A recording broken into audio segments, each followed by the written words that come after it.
So welcome.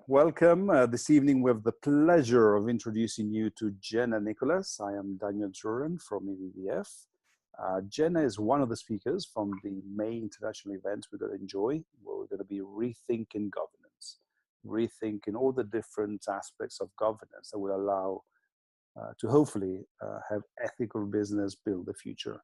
So today we're going to focus on finance, and not just any finance, good finance, impact investing, positive finance, and no better expert than that Jenna Nicholas. She truly has a global, for the many that know her already, she has a global perspective, having not just lived in, but also been active in finance in as far away as China, San Francisco, UK, around Europe. She's coming over to Switzerland, so we'll get her in touch with a few investors in Switzerland as well to make sure that happens. So really, we're delighted to have such an expert and somebody that really kicked off, was part of the initial wave of the Calgary Fund, on the initial wave of sustainable funds and sustainable finance. And without further ado, Jenna, over to you for this introduction to the theme, and then we're going to open it up, and people are free to raise a hand if you know how to, or just jump in and ask questions. Thank you. Wonderful. Wonderful. Thank you so much, Daniel, and thank you everybody for joining me today. Really excited to be here with all of you and engaging around these important topics. I have had the pleasure over the past 7 or 8 years working in the impact investing space and really seeing it as something that's burgeoning from being more of a niche industry to really something that's becoming more and more mainstream, with most recently BlackRock really taking a stance on social responsible investing and developing more and more products around the whole theme of how do we align our values with the investments that we make. I think we're particularly seeing this with the intergenerational wealth transfer that's taking place, with the next generation who are really thinking about the previous models of finance and how we thought about the dissemination of capital as really not being aligned with the values that we have. And I think this really came to a fore with the financial crisis, of course, in 2008, so saying that the trust that we have in financial systems and the previous governance structures of financial systems may not be the ones that will be able to be at the vanguard leading forward. And so the shift of actually saying we want to have more of a relationship and an understanding of how our capital is being invested. Like, what are the fees in which that we're being charged? What is the role of transparency and trust as it relates to this dissemination of capital? And so, as Daniel mentioned, part of my context is working with the Calvert Fund, which has really been one of the pioneers in social responsible investing and really gone from a place of it being more of a niche area to really becoming more mainstream, and then also helping to coordinate an initiative of about 170 foundations that were divesting from fossil fuels and investing in new economy solutions. But one of the observations that we had was how disconnected many of the foundations and funders more broadly that we were working with were from the communities in which we were looking at investing in. And so as we think about this theme of governance, I think a big part of this is really turning things on its head to really have more of a participatory approach to governance, where we're actually engaging the leaders of communities who are receiving capital and are in need, really being part of the decision-making process. And so rather than this being a top-down hierarchical approach to governance, this really being flipped on its head, which has really been a big part of the work engaged in an impact experience where we work in and with marginalized communities, whether that's more recently in Puerto Rico and Houston after the hurricanes there, engaging large companies like Bechtel and Cisco and Google, or whether it's in communities like Southern West Virginia that have struggled with many laid off coal miners and incredibly high rates of diabetes and obesity, recognizing that the previous governance structures where it was large coal companies or large financial institutions really establishing those norms from the outside in is not going to be what's going to determine the best path forward. So that's really been a lot of what we've animated our work and lives around. I don't think it's a silver bullet that all impact investing is going to be able to establishing this whole new model of governance. And in fact, one of the big areas that I think becomes very important is that we don't recreate a lot of the systems that exist within traditional finance, within impact investing. So we think a lot about, a lot of the governing principles within the systems that we have in place are based on very much fear and scarcity and really greed, right? And a lot of the systems that we're trying to create is a new paradigm based on more of a basis of abundance and generosity and love. And so how do we apply the same level of rigor that has been applied to the governance systems that have dominated the financial systems and more systems more broadly in the past with these new systems that we're beginning to create? And so that's a big part of what animates our thinking, and I'm excited to engage further with you all around some of these concepts and themes. So we'd love to open up now to the questions that people have around this. Happy to dig deeper into any of those elements.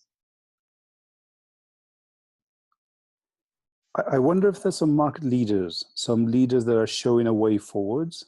Do you see some examples that people could follow, make happen?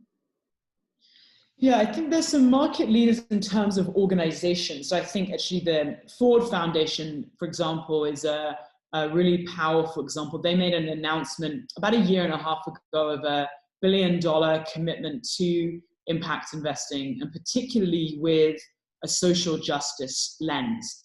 And the goal there being, again, rather than perpetuating these previous systems where historically, certainly for foundations, there's a big disconnect from a governance perspective between the investments that a foundation makes and its grant making. So often foundations will be making incredible grants in the areas of healthcare and the environment and education, but the investments that they're making are actually undermining a lot of the grant making that they're doing, whether that's through investing in fossil fuels or investing in weapons and manufacturing.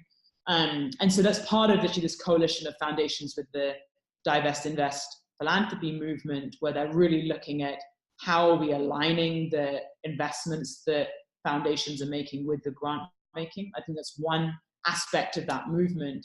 But similarly, foundations like the Ford Foundation that are saying, we want to, out of our endowment, to start doing more and more within the impact investing space, I think is really exciting. And then I think also new financial tools that are coming about, which again sort of start to look at different ways of governance structures. So one example of that is social impact bonds, and they were really started in the UK, but are now in really all around the world. And it started initially in Peterborough, and it was around recidivism, so the reoffence rates of prisoners. And they were finding that a lot of the government interventions that they'd had in the past weren't working. And so they decided to set up a new structure that was to incentivize the private sector to come in to invest in local solutions within this community around reducing the reoffence rates of prisoners. And they said that if within 7 years, you can show a 7% reduction within the reoffence rates of prisoners, will pay back the government will pay back those private investors with interest. And so it's a really interesting model, and again around this governance perspective, where rather than saying this is within the remit of the government, this is within the remit of the private sector, this is within the remit of the nonprofit sector, it's actually saying what are the assets that each of those models and what each of those communities have to come to bear, and how can we bring those elements together through a very much performance-based approach around these questions. So I think there's a group called Social Finance that's doing a lot as it relates to social impact bonds. All of these new elements of thinking about different models of finance and engaging communities, particularly in that process, I think becomes really exciting. Jenna, this is Jean here, and can you hear me? Yeah. Okay, good. I always want to make sure. I wonder if you could give us an example. You gave us some very concrete examples in the podcast, but I'm particularly interested in the impact investing that went on, or maybe is still going on, I suppose, after the big Gulf hurricanes here. What was it, a year ago? And then in your intro, you mentioned Puerto Rico, and that got me to thinking there must be something going on there because they're in such desperate straits. The second part of my question has to do with PPPs and what is the relationship, or is there a relationship between impact investing in the private sector with communities and government entities, either local, state, or national government entities? Yeah, no, that's great. Both fantastic questions. And maybe I can just take a moment and give a little bit of context around some of the work that we've been engaged in. I think it engages in a couple of those areas. So at Impact Experience, we have designed a curriculum that typically 3-day programs. There's 3 core parts to it. It's focused on building a foundation of trust, mapping opportunities and challenges, and then co-creating commitments and next steps. And over the past year, we've been doing a lot of this work in Houston and Puerto Rico. And it's really engaging both people from the local community who have been affected by the hurricanes, people from the local mayor's office, the Chamber of Commerce, people from outside of the community, that like large companies like Bechtel that have experience in the construction and engineering side, to really work alongside each other to drive forward that transformation moving forward, but particularly with a lens around diversity, equity, and inclusion, and the impact that this has on the most marginalized within society. And it comes back to this governance thing, because in so many ways, the systems that we have in place have been set up structurally to disadvantage significant portions of the population. And so part of the need at these points in times when we're after a natural disaster is actually, how do we engage at this point in time to actually say, rather than recreate that systemic inequality that has always been there, there's actually a really powerful moment to say, we're not quite at a blank slate, but we're at a moment where people are looking at, as we're rebuilding, where are we rebuilding? Where are we thinking about the dissemination of resources? You know, who is engaged in that process? And so that's been a big part of the work in Houston and Puerto Rico, and really building off lessons learned from a team and colleagues post New Orleans and Katrina. Post Katrina in New Orleans, is the power of being able to actually say, you know, we have a lot of these insights that have come from this work, and rather that being lost and dissipated and us trying to start from scratch in this process, and actually being able to build from that foundation. And I very much resonate around the sort of intersection between the private sector, public sector, the non-profit sector, and recognizing what are the assets that each bring to the table, not just from a financial assets perspective, but also from human capital perspective, structural perspective. So whether it's Bechtel and the engineering talent that they have, and we think a lot about this as the 3 T's of time, talent, and treasures, right? So each person, as we're thinking about the different, whether it's donating their time, donating the financial resources that they may have, donating the technical resources that they have, as being a big part of this engagement as well. Can I ask a question? Sure. A lot of the investors I met in my network and here in Latin America, the people that have the capital are starting to invest more and more in cryptocurrencies and bitcoins and altcoins and this kind of a type of investments that are like going towards maybe a new governance. From what I understand, this is not controlled by government, and they don't pay taxes in the profit that is made. And there is, I'm feeling a very strong energy of movement towards that, as there will be a global currency soon, and this is a movement, and we all have amazing trust about this. And the trust is so low in the government in Brazil, as you can imagine, right? So here, I wanted to hear your opinion about that, and how that can shape maybe governance and impact investing as well, as you were saying. I think it's a great question. I definitely think there is a lot of potential there. And of course, what's so powerful about blockchain technology is the transparency element, right? The ability to, the role of deceit and corruption becomes, at least in the inherent, by being able to read the ledgers within the blockchain, it makes the traceability of capital that much clearer. And so I do think there's a lot of potential there. Of course, there's the other side of that, where we are seeing the sort of black market within Bitcoins around drugs smuggling and what have you. So I think there's sort of a double-edged sword that comes with a lot of these technologies. And as with any technology, it's how can we harness the potential for it to really have this systemic shift, and for it to be something that becomes more mainstream and used as a power of good rather than the power of evil. Because I think there is the potential there for both.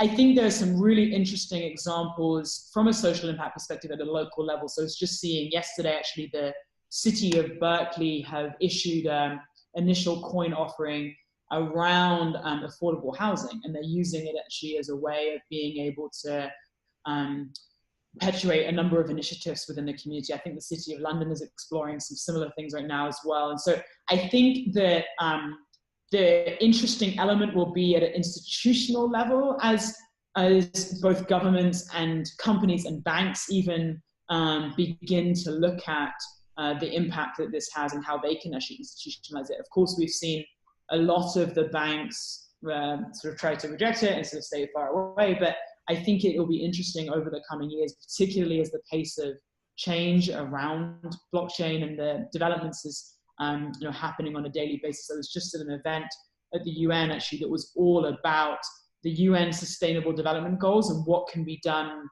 around blockchain, around all 17 of the Sustainable Development Goals. So I think there's definitely some really interesting applications, and we're just starting to scratch the surface there.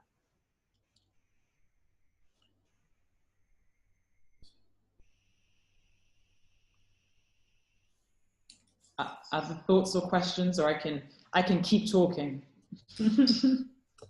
Well, a thought really about language. So, and specifically, there's different kinds of languages. I'll use an example that I've used before. If you look at the skyline of Salt Lake City, you'll see that, and this is sort of the metaphor, that power has moved. The first biggest old building was the temple. And then the next biggest 40 years later was the Capitol. And now the biggest buildings are the businesses. And each one of those, there was the priests we were just in Egypt, and there's places where only kings and priests were allowed. Basically the language of power has moved from religion to government, where again, only a small number of people have power, and a lot of people are remain, sort of stay ignorant from that. And then within business, the language of business, or the language of power in business, is the language of money. And right now, for better or for worse, it doesn't matter whether it's a cryptocurrency or a more traditional one, it's the language of money. That's how business is conducted. And right now, the vast majority of people are not literate in that language. They don't understand it. So I think one of the barriers, in addition to the structures and governance, just has to do with the ubiquity of the language of money. And how do you get people to understand? So, I mean, a lot of these organizations, they make grants, they give money to people, but people don't understand money. Yes. Yeah. And so this becomes a colossal barrier to people, either from an investment side, if you want to really achieve that sort of democratic value, that participation, transparency, people need to be fluent in that language. So that's sort of one of the challenges to come up with. And I'm working on a solution with a number of people. I don't know if you've heard of open book management, but essentially it's there's a couple pieces. Everyone's clear about what the goal is, what you're trying to achieve. It's expressed in whether it's net operating income or some other kind of financial metric. You teach universal financial literacy, so everybody can sort of understand how what they do contributes to this overall goal. and then everyone has a stake in the outcome. So that Yeah. at this point, there's a universal bonus. So there's a universal goal, a universal language, and a universal incentive, as opposed to, I mean, when I was in industry, I was just put in charge of that national sales team. 2 days later, my boss told me to get rid of a couple people because our staffing ratio was wrong. And then what happened was we made the quarterly numbers and the executives got their bonus. And, you know, and so you end up with this, a lot of those structures and the way the compensation plays out, you know, they get rich, we get screwed.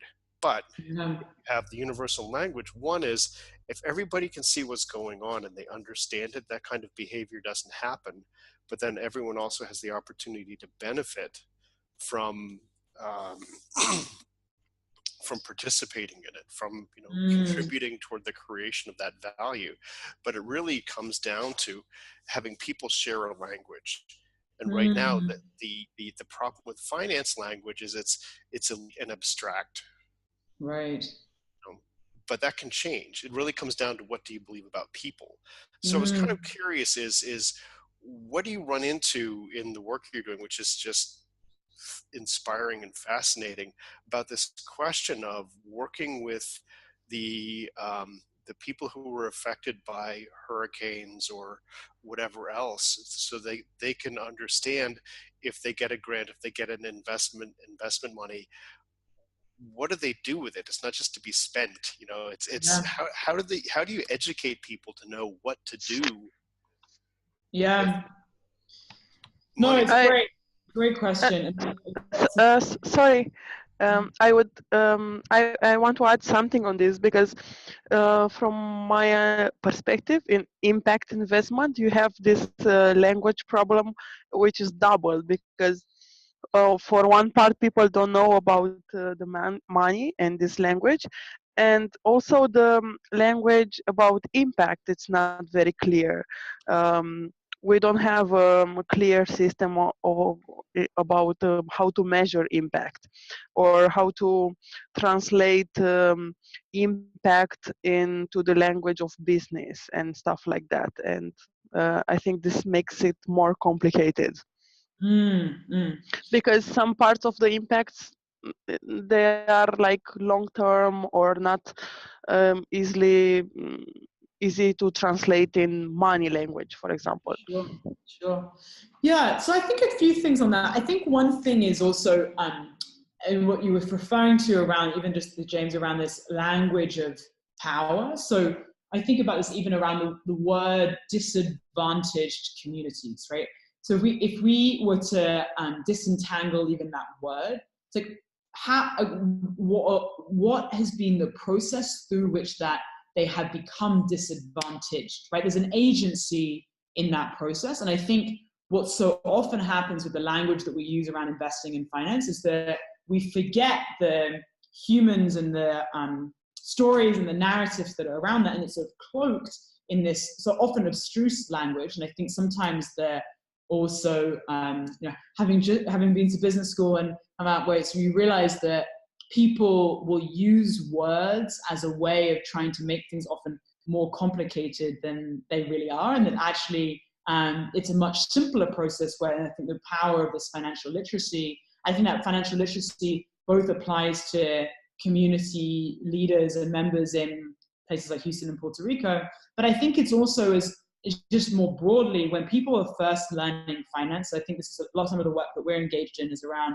as we're thinking about people's on-ramping to engaging in finance and investing more broadly, the power of actually being able to learn about concepts around impact investing, more broadly social responsible investing in that process as being a really important aspect of it. Because right now I think it isn't, partly because of some of the challenges around metrics and languages, that it can be very confusing for people as they're thinking about what impact investing means, whether that's as a funder or whether that's as a recipient of funds. What are the different channels that people can use to be able to invest or receive those funds?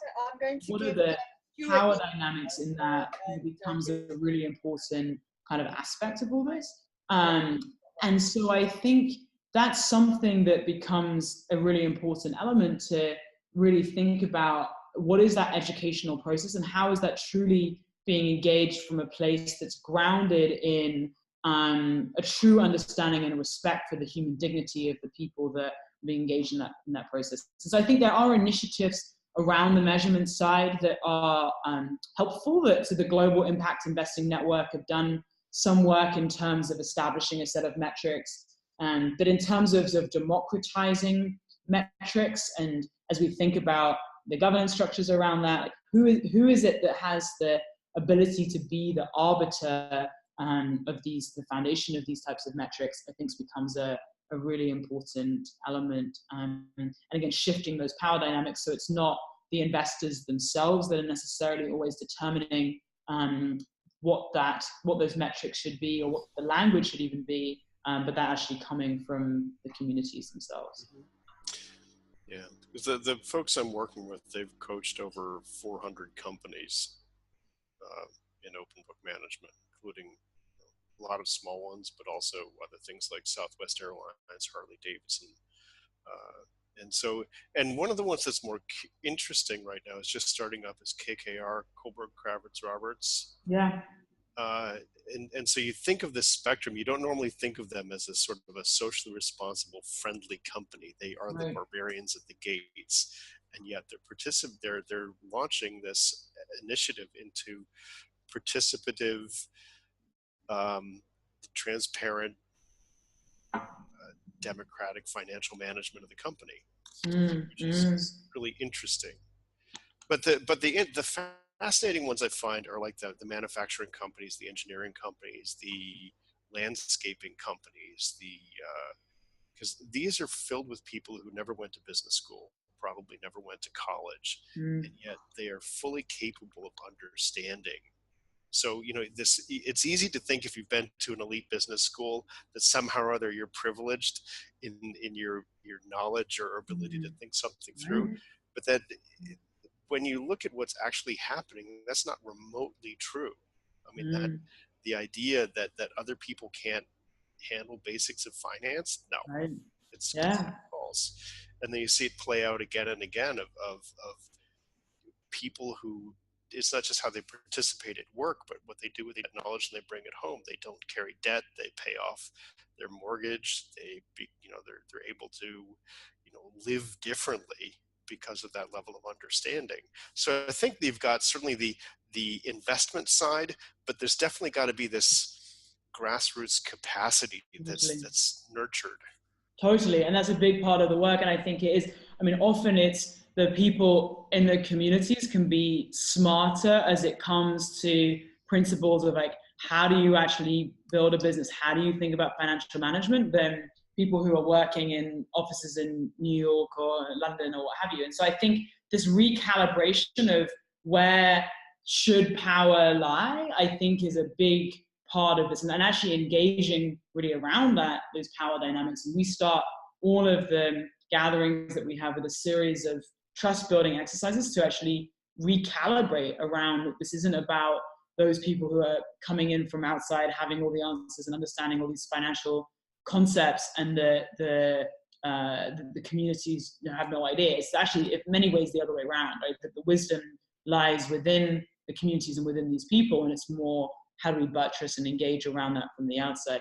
But I think the example about KKR is an interesting one. Like TPG, as some of you may know, they launched just recently, actually, it's a $2 billion impact investing fund. And I think it's a similar question around TPG, a large private equity group, traditionally has not done anything in the impact investing space. And so to come in such a large way into this industry, I think is fascinating, and it will be really interesting to see how this plays out. And part of that that they're noticing, and others within the space are noticing, is that it's because there's more and more demand that are coming from the clients, and particularly sort of next generation of clients. And so seeing more and more of this type of product coming into the market, I think this is just the beginning of more and more institutions doing that.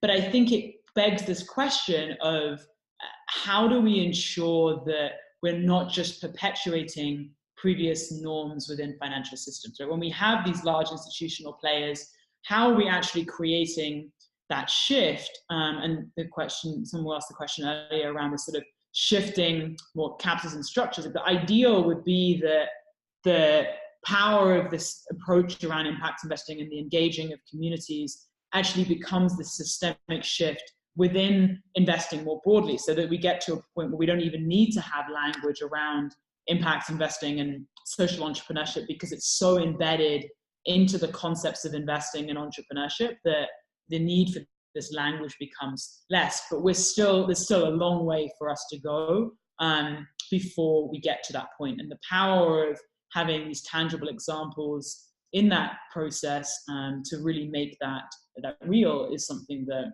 we spend a lot of time thinking about. You know, Jenna, I actually think that the education process is on all sides. Coming from a bit more of the NGO side, I've served on a number of NGO boards that included people from industry who were really quite clueless about the nonprofit sector and how it works and how it runs, and how the communities that those NGOs work in run, and the dynamics of those communities.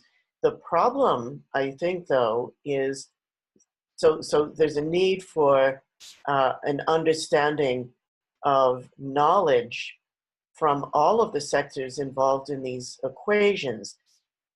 But I have the feeling that it's the finance language, it's the business language that is valued more than the other types of conceptual knowledge that need to be brought into these equations. What do you think about that?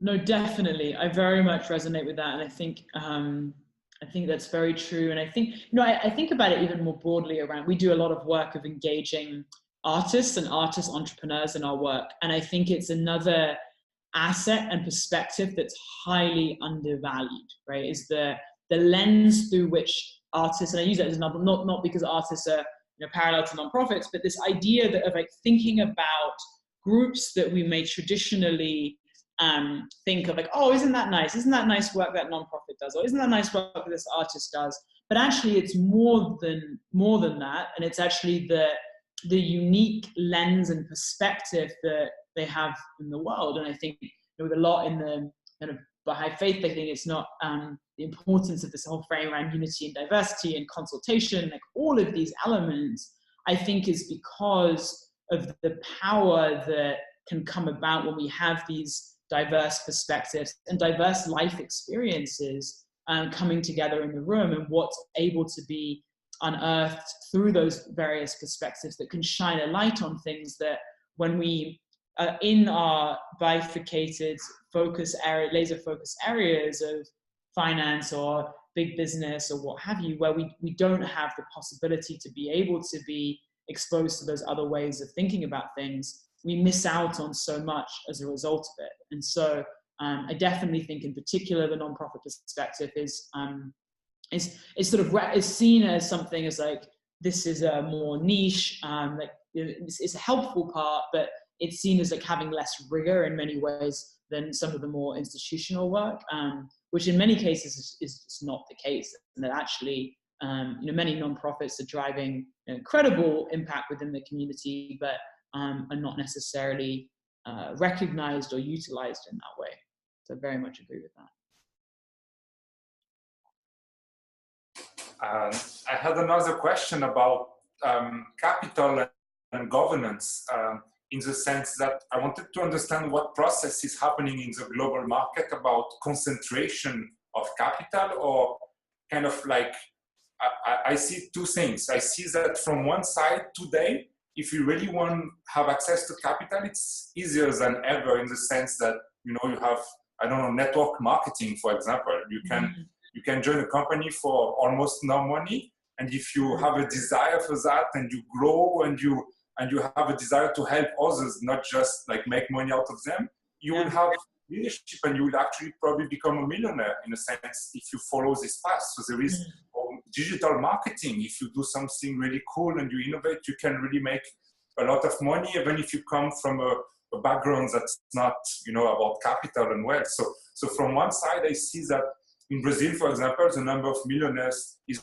growing every year. So it's not the same people concentrating money, and it looks like if someone really wants and has a mission, you can attract the money. But from the other side, I hear about concentration of capital being stronger and stronger, and the ones that have the capital multiplying it more, and the ones that don't suffering even more. So I just wanted to have a clear picture about, what's the truth, what's happening with money and power.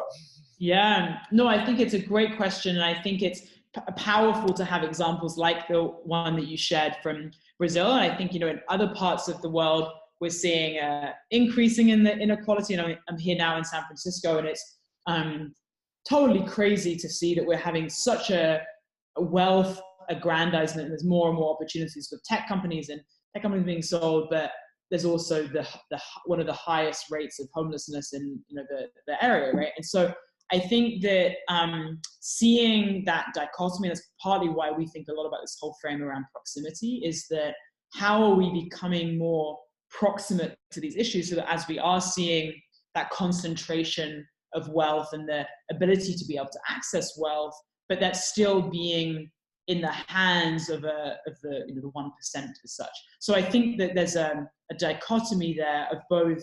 There's more opportunities now than ever, in theory, for people to make money, but there's still a lot of barriers to entry around that. And it comes back to the literacy question. It comes back to this whole frame around how are people, what are the on-ramps for people to be able to engage in those opportunities, to be able to access those opportunities, and how do we lower those barriers to entry? And I think that there's, on the impact investing side, very interesting models around this in terms of, this is sort of actually even broader than impact investing, but around crowdfunding. And in the US, we have the Jobs Act, which makes it easier for people who are not accredited investors to be able to invest in businesses. And so to make it easier for people to both invest and thereby, in theory, also be able to make more money. But then if that's happening without the tools to be able to think about how to assess what a good investment is, or like how to build a business, or any of these elements, then we are setting up structures that could end up just perpetuating some of the problems from the past. And so I think the need to really look closely at those questions, and both to be excited about what those opportunities are, but also think about how are we engaging groups that may not traditionally have access to that type of capital. So we spend a lot of time, we have a research partnership with Stanford that's all focused on implicit bias and investing. So how do we unlock more capital into women and minority run companies and fund managers? Because when we look at investments, whether this is from within Silicon Valley, 2% of venture capital funding is going to women and minority run fund companies and funds, which is crazy when you think about the amount of capital that's being invested on an annual basis. And so there's so much work to be done there, whether that's from a investor perspective, whether it's from a company perspective, whether it's thinking about, and again, around this theme of governance, what are the systems in place that have enabled that to perpetuate? And proximity, a big part of it is people are investing in people that they know, they're investing in people who look like them. And so as we're shifting and thinking about what those dynamics look like, the on-ramps for how are we getting more women and minorities to be able to be in positions of power and influence, to be able to be making those investment decisions, to be hired in key positions within leading companies. So the on-ramping processes for that becomes a huge part of the question as well. I'm curious if, I mean, we talked about a lot about different challenges, but do you have some examples of solutions that worked, or you prototyped, or I don't know, it's things that are moving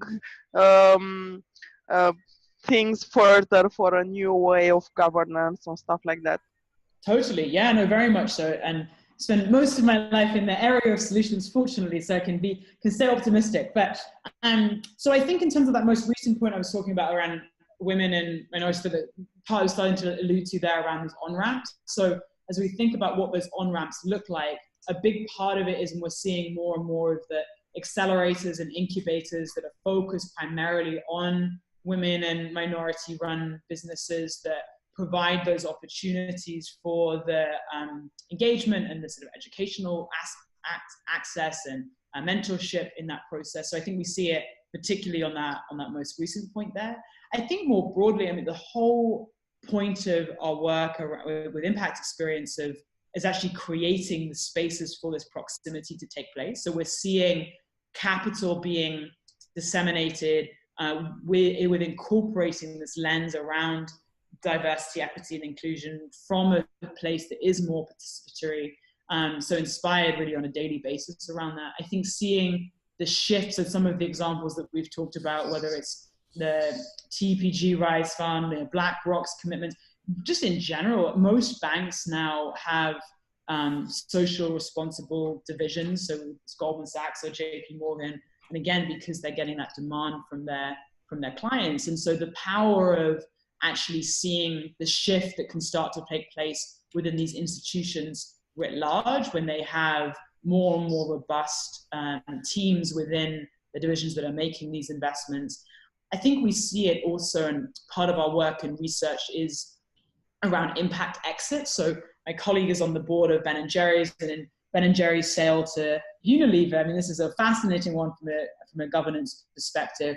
They actually enshrined within that acquisition agreement the ability to basically be able to perpetuate their social mission. So they have an independent board of directors. They actually have a social auditing committee that is not just focused on auditing Ben & Jerry's, but Ben & Jerry's actually socially audit Unilever. So the power to be able to have this influence within large corporations to actually shift the way people are thinking about decision-making as it relates to these factors of engaging in communities and social metrics more broadly. I think seeing that institutions are no longer able to retain talent when they're not considering the social impact of their work. And we're doing some work with eBay, and with eBay, they see a big part of their reasoning for engaging in social impact work as a way of being able to retain that talent, and actually again creating those governance structures so there's influence from the employees in the decision-making processes of the companies. So I think there's a lot of reasons to be hopeful around this, I think particularly in this point in time because of some of those examples. Thank you. I'm always happy to hear good examples also. Yeah, good. I was taken aback, first of all, in terms of the language of finance. I'm really happy to say I'm one of those absolutely ignorant about financial language, so I'm a very good case for that. But moreover, I was quite surprised to hear that remit payments are actually the biggest form of investment in developing worlds. So the fact that the people that work are emigrated from wherever developing country into a rich country, and then they send back home money, that remit money, the amount of money that's invested there is huge. It's really the biggest portion of investment in foreign countries. And I wonder if anything has been done, because right now there are micropayments, every month you pay $10 back to your family or 100 or something like that. Has anything done in finance to harness that power of investment in any way, or does it keep on the one-on-one? Is it probably a healthy way? Because that it goes directly from one individual in need that has to another individual in need. So is actually maybe healthy, or isn't it healthy? I'm not sure if there's any thinking around this concept of remit investments. Yeah, no, I think it's a great question. And it relates to a lot of the work that we do is around engaging the diaspora, which is at a less sort of direct level of just remit payments, but just more broadly around. So we're doing this a lot with Puerto Rico right now, where we have significant populations of people who have left Puerto Rico over the years, have been quite successful in their work within the US, but have this real desire, particularly at this point in time, given everything that's going on, of finding a way of re-engaging and channeling their time, talent, and treasures towards the community. Similarly in West Virginia and other communities. And I think the power of that engagement becomes something that, of course, the financial support, whether it's through remit payments or what have you, but I think also around this theme that's been coming up a lot through this conversation around the power dynamics becomes really important, because this is here people where they have the nuanced understanding of the cultural traditions from within those communities and are able to really navigate that perspective. So it's less just people who are coming in from the outside that, again, with this sort of top-down approach, but it's really this blend of people who are both have the cultural competency of those communities, as well as these additional access to networks and financial resources to be able to support and engage in that way. And so there are indirect initiatives that are based on more diaspora networks. There are coalitions of groups that have a sort of focus on particular geographies. And just going to Ohio tomorrow, and part of that is engaging people who are from the diaspora of Ohio in work there. It definitely becomes a really important aspect of the work.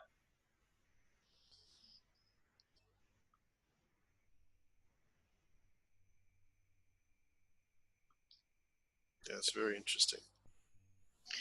Yeah, yes, and that's very interesting. I mean, I come from a country where right now we're facing an exodus of intelligence outside the country, and also of workforce. Like unofficially, probably 30% of our workforce is going abroad because, I don't know, country, political stuff.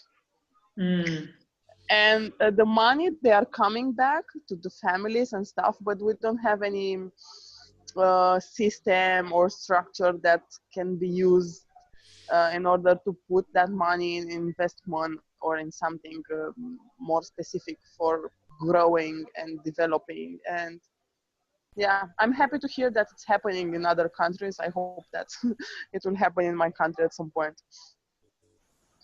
Yeah, and I think part of it is like setting up those systems to do that, because I think part of it is often people can feel isolated in that process, and I think that's what's been powerful most recently around Puerto Rico. Is I think the diaspora, in many ways, many people didn't even necessarily, they associated themselves more with being, oh, we now live in California, we now live in New York, and like that's our identity. But the power of actually moments of crisis is actually being a way of catalyzing people more in this way. And I think that how we can think about these sort of ever widening circles of community and engaging people, so it's less of a just direct, I'm from this place, I'm going to give back to this place, but actually how am I galvanizing people that are part of similar communities that want to work together in these processes. And there are structures around this, actually giving circles, for example, where people will all contribute to a broader circle, and then the ability for that to be then repooled. They'll invest in different projects and initiatives, and then all the returns come back to that giving circle to then be able to go on to be invested in other entrepreneurs or initiatives. So more and more of those types of structures where it's less of one-on-one and more of the group coalition, because you then have not just the access to capital, but also the insights and technical expertise and what have you of the group. It's Carney here, and I'm silent because I've been silent because I've been kind of experiencing a little bit of deja vu, because last night I went to a play in London, which I'm going to send everyone a link to. And this play is called Dry Powder, and it's about the inner workings of a private equity firm going through the process of buying a firm. And a lot of the language we're talking about is kind of replicated in there. It's a little bit of a caricature because it's kind of, there's a good person who wants to do a good deal, and then there's another person that just wants to strip all the money out and make as much money as possible. But so it does all the caricature thing, but the essence of it I thought was wonderful. There's a bit right at the end that kind of just talks about what underpins all of this is a slight belief system that we i.e. the people with the power are better able to judge what should happen than those that don't have the power. Yeah. That's the underlying, and it's kind of like summarized in this beautiful. And I have to admit, and this is my experience as well, as soon as I walk in a room where I'm either being asked to oversee something or give money to other people, whatever it may be, there's just this underlying presumption that there's a better, we merit being in that room.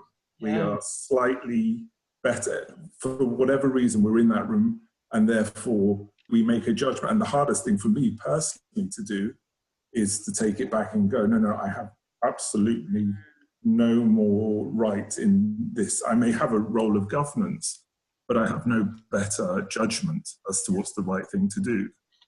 And I think, that's the interesting thing. Do we ever get to that level of thinking about, how can we get so, how can we find ourselves in a place where we're not just presuming that we have a right to make these decisions, but we're actually trying to,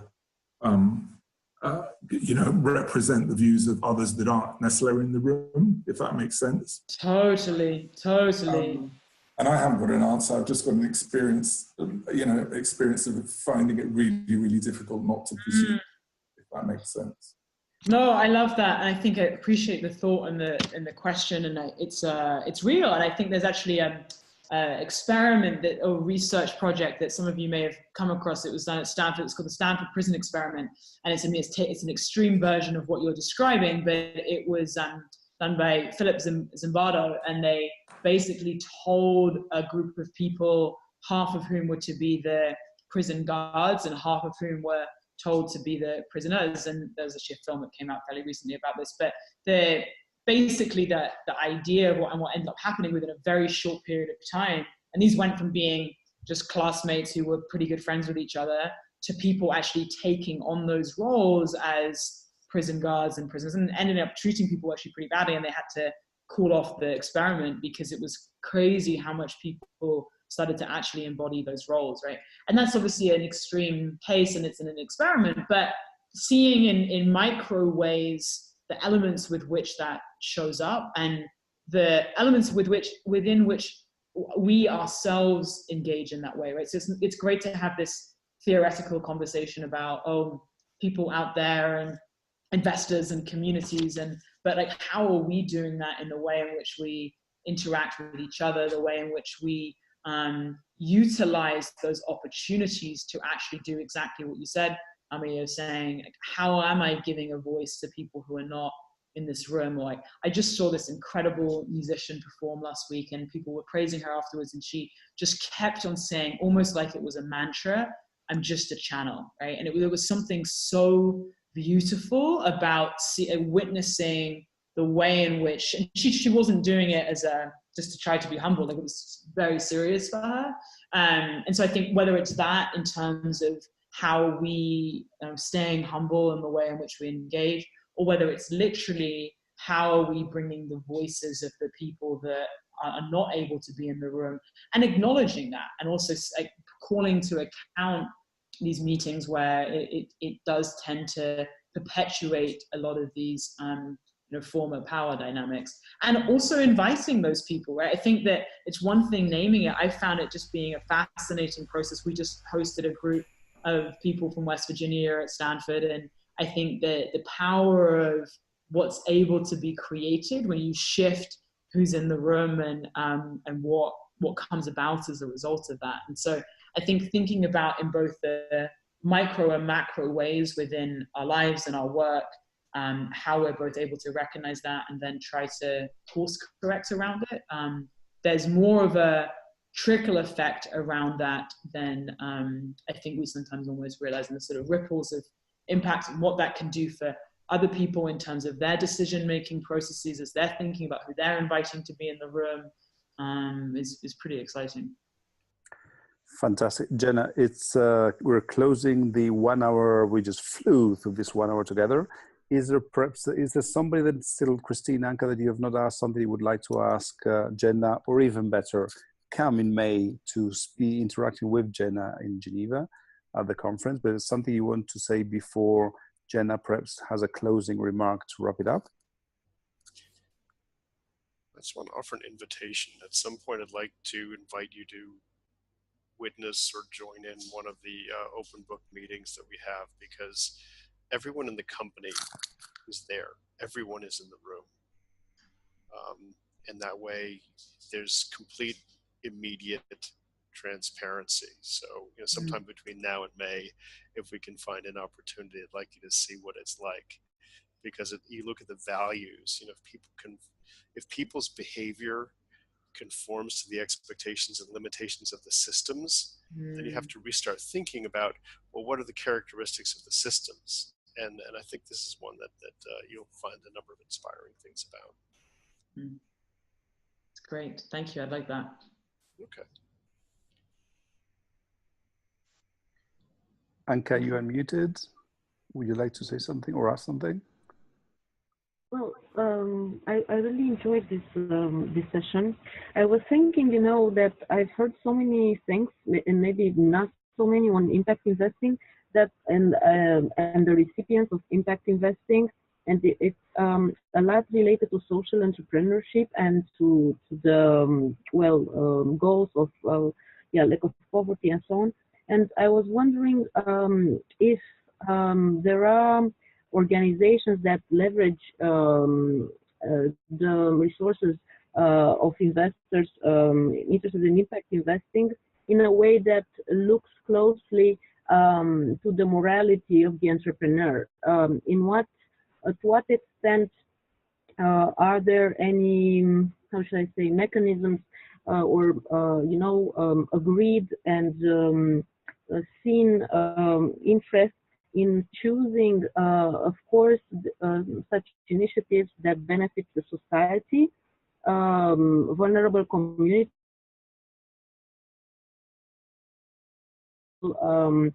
added value, and at the same time looking at the moral values of the entrepreneur himself?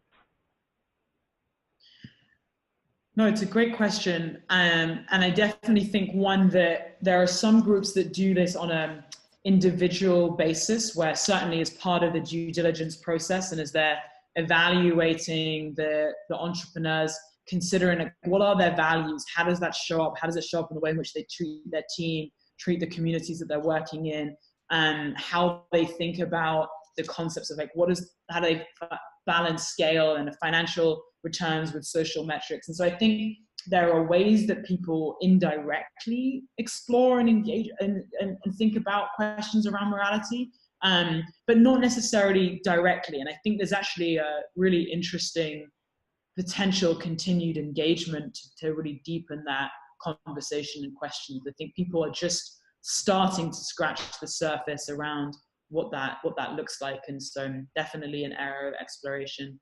I'd love to close actually with a quotation. It's from Edwin Markham, and it's related to some of the elements that we've been talking about. And it says, "He drew a circle and shut me out, but love and wit had the will to win. I drew a circle and drew him in."